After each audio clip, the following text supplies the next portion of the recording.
एक ही मोहल्ले की एक छोटी सी गली में दो घर आमने सामने बने थे।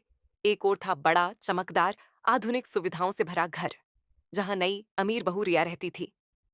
दूसरी ओर छोटा, पुराना और सरल सा घर, जहां सीधी सादी गरीब बहू सुमन रहती थी। रिया हमेशा तैयार संवर कर चलती, चेहरे पर आत्मविश्वास भरी मुस्कान लिए। सुमन हल्की शर्मीली, शांत और सहज चाल के साथ अपने दिन को चलाती। दोनों घर अलग थे, पर दोनों औरतें रोज एक दूसरे को देखती। ते उस शाम अचानक पूरे मोहल्ले की बिजली चली गई। अमीर घर में अंधेरा छा गया, मशीनें बंद, घर में हल्की सी घबराहट। उधर सुमन ने अपने चूल्हे की हल्की रोशनी से कमरे में उजाला कर लिया। उसके चेहरे पर कोई घबराहट नहीं, सिर्फ शांत मुस्कान। अंधेरे में रिया अपने बड़े घर से बाहर निकली। गली में धीरे धीरे चलते हुए उसने सुमन के घर से आती गर्माहट और रोशनी को देखा। छोटा घर उस समय पूरे मोहल्ले से 100 मीटर दूर था, ज्यादा सुरक्षित लग रहा था। रिया धीरे से दरवाजे के पास आकर खड़ी हो गई।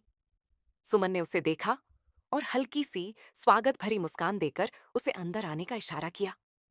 यही वह पल था जहां उनकी दूरियां पहली बार कम हुईं। सुमन के कमरे में सिर्फ एक चूल्हा, दो स्टूल और एक पुरानी टेबल थी। फिर भी कमरे में अजीब सी सुकून देने वाली गर्माहट थी। रिया बैठी और पहली बार महसूस किया कि सादगी में भी आराम होता है।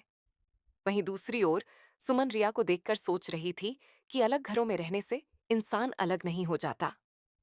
उस रात दोनों पहली बार बिना कुछ बोले एक दूसरे को समझने लगीं। एक के चेहरे पर हैरानी, दूसरी के चेहरे पर अपनापन। दोनों की सोच अलग थी, लेकिन साथ बैठने का एहसास एक सा था।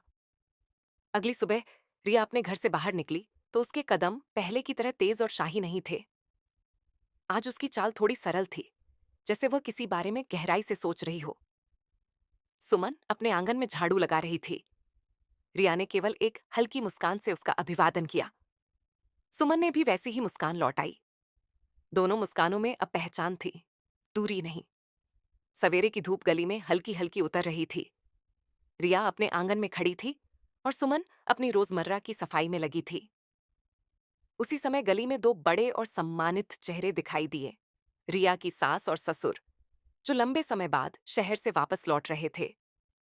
उनके आने से रिया के घर में एक अलग सी हलचल हुई। ड्राइवर उनके सामान को उतार रहा था और ससुर धीमी चाल से घर की दहलीज पार कर रहे थे। सास के चेहरे पर सख्ती और अनुशासन की झलक साफ दिख रही थी, ऐसा चेहरा जिससे घर की दिशा बदल जाती है। उधर सुमन ने भी दूर से उन्हें देखा। उसने अपने काम की रफ्तार धीमी कर दी और सम्मान में सर झुका दिया। हालांकि वह इस घर की बहू नहीं थी, लेकिन संस्कार उसके हर कदम में बसे थे। सास ने गली को नजर भर कर देखा। उनकी निगाह पहले अपने घर पर गई,